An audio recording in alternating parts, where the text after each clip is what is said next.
Salut, c'est John, on se retrouve aujourd'hui pour la vidéo de présentation. Donc ça va pas être un test aujourd'hui, c'est le Vivo X51 qui nous a été envoyé directement par la marque Vivo.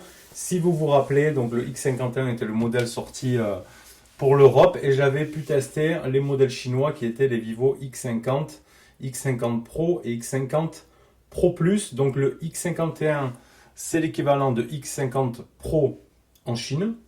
Voilà, donc le X51 modèle européen. Donc bon, on n'a pas dit non, c'est juste voilà, bon, je connais l'appareil, le design, etc. Mais je voulais voir surtout le firmware, le FunTouch version européenne, voir ce que ça donne.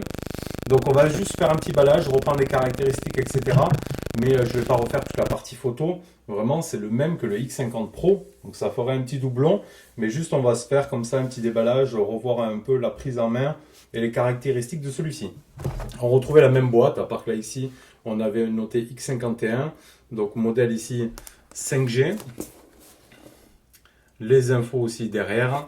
Et on va juste le déballer, on va se faire les petites lignes des caractéristiques. Donc je vais poser ça là. Et changer un petit peu le décor. Là, j'ai changé la couleur du plan de travail, ça paraît moins sombre, ça a l'air meilleur. Je suis toujours avec l'iPhone 11 Pro Max et branché dessus le micro IQ7 Zoom. Donc vous me direz un petit peu tout ce petit combo, est-ce que c'est mieux ou quoi, voilà le décor, etc. On va voir un petit peu pour améliorer les choses. Donc ce X51, on va le sortir de là. Donc c'est un prêt juste, hein. Après il repart chez Vivo. C'était uniquement pour voir un petit peu, surtout moi le firmware, hein, parce que le téléphone on le connaît. Donc ce X51, donc on a bien marqué derrière Pro, voilà comme le X50 Pro. Juste ils ont refait le firmware, ils ont remarqué les normes ici, donc derrière avec la norme CE, etc. Donc on va se le poser, je vais l'allumer. J'espère qu'il y a de la batterie. Voilà. Donc le contenu de la boîte, après c'est les mêmes boîtes, sauf qu'ici on retrouve X51 ici. On aura en plus le chargeur donc européen. Je t'invite, si tu aimes la vidéo comme d'habitude, à mettre le petit pouce bleu qui va bien en fin de vidéo si elle t'a plu, à t'abonner si ce n'est pas déjà fait, et à cliquer sur la cloche de notification pour être averti des futures vidéos. À savoir qu'après, pour la série Vivo, ici il me reste le X60 que je testerai donc très prochainement, je suis en train de l'utiliser. Donc on a une coque silicone à l'intérieur. Et ici la seule différence qu'on aura, c'est qu'on va retrouver, donc il y a les écouteurs. Voilà, on a les petits écouteurs de chez Vivo. Beaux petits écouteurs. On y retrouvera le câble USB type C. Ça, on va le remettre dedans, de toute façon, je ne vais pas les utiliser. Merci à eux. On recevra très certainement, parce qu'on a le partenariat maintenant avec Vivo, on recevra très certainement le modèle européen, espérons qu'il sorte des modèles X60. Hein. Et je t'invite aussi, on te met dans la description de la vidéo, la page Facebook de Vivo France, de nos amis Vivo. Donc on te mettra les deux pages, la Vivo Global je crois, ou Vivo Europe et Vivo France, le petit groupe Facebook sur lequel on partage toutes les photos, les prises en main de nos Vivo européens ou chinois, hein, n'importe. Donc je te mets ça dans la description de la vidéo. Ici donc on a bien le Vivo européen, le Vivo Flash Charge 2.0, ici, avec 9 volts 2 ampères. Donc on a du max 33 watts ici pour notre chargeur européen. Et franchement c'était un très très bon téléphone, il fait de super photos aussi. C'est pas un téléphone qui est démodé. Allez, on va aller se mettre tout ça. Donc là on a le français, bon on l'avait exactement aussi sur le X50 Pro. Sélectionner le pays France, ça fait plaisir ces écrans. Ils sont super super beaux. Voilà. J'accepte les conditions. Donc je voulais voir un petit peu ce que ça donnait.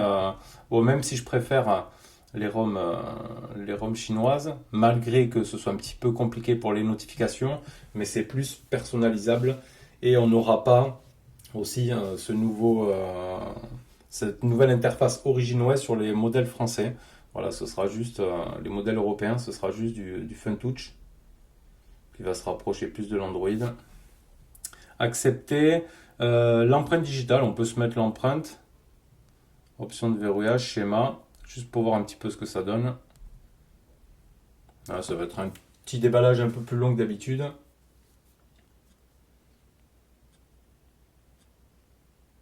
Comme ça, on se voit un petit peu. Je sais que c'était un petit peu capricieux aussi sur. Des fois, il fallait s'y reprendre plusieurs fois pour faire les empreintes. C'est vrai qu'elles sont pas super rapides à configurer. Ajouter le visage, on peut ajouter le visage hein, tant qu'on y est. Hop, mais après on se fera nos petites lignes des caractéristiques. Donc voilà, visage ajouté, ok. Maintenir le système à jour, ok. Félicitations, utiliser maintenant. Donc ce qu'on va faire d'abord, hein, on est vraiment sur presque de l'Android pur. On va se faire de suite l'empreinte digitale ici.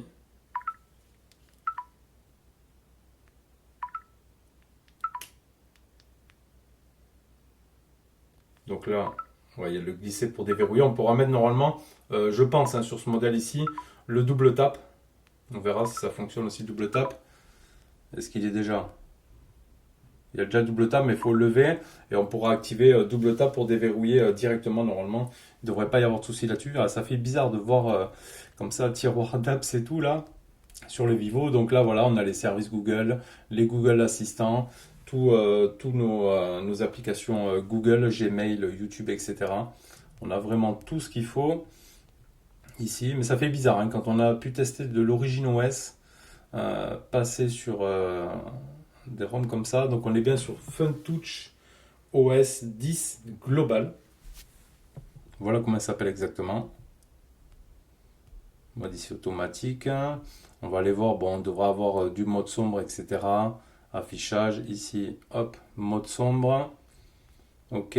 Allez, on se le laisse comme ça un petit peu. On se fait les lignes des caractéristiques de ce Vivo. Donc, écran de 6,56 pouces en AMOLED, en 2376 par 1080 en Full HD+, avec un taux de rafraîchissement de 90 Hz normalement. Donc, on va aller voir. Rotation, taille posée, économiseur d'écran, taux d'actualisation de l'écran. Voilà, on aura soit le mode intelligent ou le mode ici 90 Hz ou le mode 60 Hz basique et du 1300 nits en termes de luminosité d'écran. Tout ça propulsé par le Qualcomm, le Snap 765G avec 8 Go de RAM, 256 Go de stockage. Sur la face avant, ici, on aura une caméra de 32 mégapixels. Ici, juste en haut à gauche, alors qu'on l'a maintenant ici centré sur les nouvelles séries X60 et même sur les nouveaux iQ. Donc en face à 32 mégapixels, en ouverture 2.45. Ensuite, on a sur le bas notre tiroir SIM, l'USB type C, le micro-parleur. Sur la partie gauche, rien. Sur la partie haute, alors est-ce qu'ils nous ont mis aussi... Donc on a les inscriptions ici. Professionnel, 5G, photographie. Avec le micro d'ambiance ici. C'est vraiment en toute finesse, en toute beauté. Sur la partie droite, pareil, bouton power, volume plus moins. Et sur l'arrière, donc on y retrouve nos capteurs photo. Donc on aura du 48 mégapixels en ouverture 1.6 avec caméra gimbal.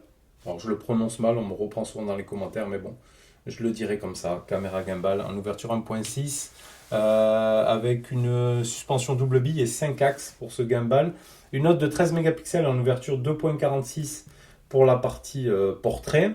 Une de 8 mégapixels en ouverture 2.2 pour l'ultra grand angle plus la macro avec un grand angle de 120 degrés de la macro avec une distance de 2,5 cm au maximum de ce rapprochement. 8 mégapixels en ouverture 3.4 pour le téléobjectif périscope. Voilà, et un zoom x60. Après, c'est juste beau. C'est vrai que j'adore moi ces designs. Alors, ils ont repris les mêmes designs, on l'a vu sur la série X60. Ils sont vraiment magnifiques. Les flashs un dos mat comme ça. Vraiment très beau. Il a la mise au point laser. Il a la 4G, donc il est full band. Hein, c'est les modèles, donc les modèles européens. Il n'y a aucun souci sur ça. La 5G, il aura la N1, N3, 7, 8, 28, 41, 77 et 78. Il aura un Bluetooth 5.1, de la Wi-Fi 2,4 et 5 GHz. Il aura le NFC, une puce audio AK4377A avec le e-Race audio. Voilà. Donc toujours pas de son stéréo hein, sur ces modèles-là, il n'y avait pas non plus. Mais on a quand même une puce dédiée pour l'audio, ça c'est bien. Une batterie de 4315 mAh avec une charge 33 watts, on l'a vu. Des mesures de 158,46 par 72,80 par 8,4. Donc ils étaient déjà quand même assez fins à ce moment-là. Vraiment de très très beaux téléphones. Tout en finesse et de toute beauté. Et un poids de 181 grammes, là aussi c'était super super bon. Allez, on refait un petit tour dans notre appareil photo ici. Alors, on avait directement ici le photo ou alors on avait le choix de l'ultra grand angle, du flou ou du super macro. On n'avait pas la macro en détection automatique. Sûrement que c'est dû aux ROM chinoises peut-être ou que sur les modèles X60. Ici, on avait... Non, là, c'est pour avoir accès à ça, on s'en fout. Le flash, l'HDR, les filtres, la localisation. On a l'étalonnage du micro gimbal, hein, comme on l'a vu sur le X60. Donc, si je fais ça, normalement, on va essayer de se refaire comme on a vu. Je vais étalonner et on va le voir bouger ici. On le voit bien bouger sans aucun problème. Donc, on a les mêmes réglages ici, taille de la photo, ligne de code, la stabilisation, les filigranes, etc. La résolution de la vidéo et tout, on va voir ça après. Donc après, on a le mode portrait, on a le mode nuit, avec le mode trépied. Le mode portrait, on pourra faire avec du zoom x5 en portrait, ça va très bien. Photo, la partie vidéo avec la super stabilisation, la secousse avancée. Ici, on aura... Ça c'est quoi? Pour activer l'appareil photo en mode caméra. D'accord. Ici, résolution vidéo, on pourrait aller faire de la 4K en fréquence d'image en 60 fps. Donc ça c'est pas mal, donc c'est le maximum qu'il pouvait faire. Hop là, mais je suis encore en zoom moi ici. Hop. On va revenir comme ça, on est beaucoup mieux. Ici dans plus, on avait quoi? Le ciel étoilé, la super lune, comme on retrouve exactement. Et ici on avait accès aux 48 mégapixels directement. Ici pour nos parties photos. Ça fait vraiment de très très belles photos. Donc pas de zoom en mode 48 mégapixels. Ici, on va se faire un petit zoom. Zoom x5. Après, je ne vais pas aller faire un zoom x60 ici, je suis trop près. Ça servirait strictement à rien. Un grand angle. Voilà. Donc voilà, après, si vous voulez revoir un petit peu la partie photo de ce téléphone, il faudra revenir sur mon test du Vivo X50 Pro, pardon. Et, parce que c'est exactement les mêmes. Donc il proposait vraiment pas mal de choses à ce niveau-là. Alors on se fait un petit tour des paramètres, voir un petit peu. Donc ici on avait réseau internet, ici les DNS, le Bluetooth, on y retrouve le NFC, la partie OTG. On pourra y mettre bien sûr les boutons de navigation aussi. L'écran de verrouillage et les effets dynamiques. Non, l'écran des paramètres de l'écran de verrouillage. Écran toujours allumé. Ici c'est le Always on Display. Une fois cette fonction activée, l'écran reste toujours allumé. Après il faudra voir pour les notifications. Là, c'est messages et téléphone, même sur la version européenne. On n'aura pas non plus toutes les notifs avec les applications tierces comme sur les modèles chinois. C'est un petit peu dommage ça. Qu'ils n'aient pas poussé leur Always on Display.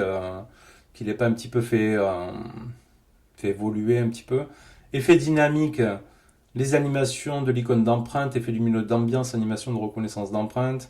Bon, on y retrouve un petit peu moins que sur la version chinoise, mais on retrouve le même principe de toutes les animations. Le son, les applis, les mises à jour système. Il faudra que je mette la Wi-Fi. Donc il doit y avoir des mises à jour, batterie, stockage, sécurité, mode ultra jeu, raccourci accessibilité, le bien-être numérique, donc le système, la navigation système à 3 touches ou par geste. Voilà. On peut faire le geste, pas de souci. Réinitialisation. À propos du téléphone, donc ici on est sur la version V2006. Ok. FunTouchOS. D'accord. On l'a vu, 10 global. C'est où les mises à jour normalement. Donc système navigation langue et sauvegarde. Nom de l'appareil information. VivoRom. Ok. État. Version d'Android. Alors, où est la partie mise à jour ici? Dans système, navigation, système, sauvegarde. Non. C'est pas là. Ah, j'ai la petite qui pleure, ouais.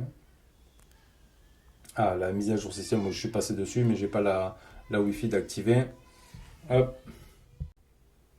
Donc après, sinon, au niveau de l'interface, on voit ici qu'on a un écran nativement ici animé. J'ai vu des voitures passer sur le pont. Voilà, oui. Des petits fonds d'écran. On peut aller voir un petit peu ce qu'ils proposent ici comme fond d'écran. Voilà, on a quelques petits fonds d'écran ici. Donc on a le tiroir d'application. On doit avoir aussi une partie widget. Ok, ça c'est good. Donc les applis Google. Après c'est vierge, c'est propre, c'est simple. On a juste le strict minimum. C'est vrai que ça change des modèles asiatiques, des modèles chinois. Là on a vraiment le strict minimum. Et un téléphone 100% compatible avec la France. Donc si pour l'instant vous êtes intéressé par ces modèles de Vivo avec ces caméras gimbal et tout ça, que vous cherchez un bon photophone, pour l'instant donc vous avez le X51 pour l'Europe. On a les séries après X60, X60 Pro, Pro Plus pour le marché chinois. Et très certainement qu'il y aura un de ces modèles de cette série X60 qui est en partenariat avec ici Zeiss, comme on l'a vu. Oula, il y a de la poussière. Comme on l'a vu sur les capteurs photo et dans mes vidéos, avec le Zeiss Vario Tessar. Très certainement qu'ils vont prendre, je pense, le X60 Pro, le Pro Plus, je pense, pour le basculer peut-être en X61 pour l'Europe, à voir. Parce que le Pro Plus, il avait toutes les bandes françaises. Donc c'est celui qui est le plus apte peut-être à basculer sur la version européenne. Parce qu'ils ont la bonne carte mère, etc. Ils n'ont plus qu'à injecter en fait le firmware pour la partie globale. Là, j'ai toujours le X60 Pro ici, qui est disponible à la vente. S'il peut intéresser quelqu'un, il est là, je l'ai testé. Le X60 Pro. Et donc ici, on a le X51. Oui, ils sont partis sur les mêmes bases de téléphone, hein, avec les mêmes sites de modules photo, etc. Là, on a vraiment hop là, le même design. On va dire ils sont pas foulés, ils ont gardé ce qui était bon, c'est sûr, hein. Leur design, la finesse, etc. des téléphones. Ils ont amélioré toute la partie photo avec l'interface maintenant aussi OriginOS sur les parties chinoises, qui est vraiment très très sympa. Donc voilà, c'était juste le petit déballage et prise en main de ce Vivo X51. On te mettra les liens d'achat dans la description de la vidéo. Si tu as aimé, mets-moi le petit pouce bleu qui va bien, ça fait toujours plaisir et ça nous aide. Tu t'abonnes si ce n'est pas déjà fait et tu cliques sur cette cloche de notification pour être averti de nos futures vidéos, dont celle du X60 qui va arriver très prochainement. J'ai aussi également ici derrière l'enceinte Beatswolf à tester. J'ai reçu d'autres produits Xiaomi aujourd'hui. Il y a de l'aspirateur en plus de la téléphonie, etc. Et il y a pas mal de téléphones en commande. On a pris les Redmi K40, K40 Pro, le Realme GT, on a du Asus ROG Phone 5, on a le Mi 10S. Il y a plein de téléphones qui arrivent. Donc abonne-toi, clique sur la cloche. Et je te retrouve bientôt pour une prochaine vidéo. Et merci à toi. Tchuss!